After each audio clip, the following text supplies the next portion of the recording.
এক অপরাধে ৩ সাজা। এই প্রশাসনের অধীনে আমি কেমন করে নির্বাচন করি?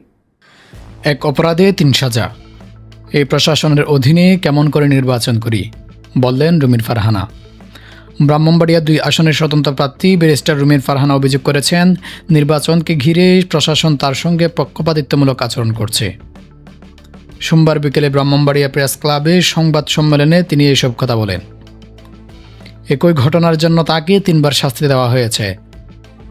রুমিন ফারহানা জানান, প্রথমে তাকে জরিমানা করা হয়, এরপর ইউএনও তদন্ত কমিটিতে চিঠি দেন। সবশেষ জেলা প্রশাসকের পক্ষ থেকে শোকজ নোটিশ পাঠানো হয়।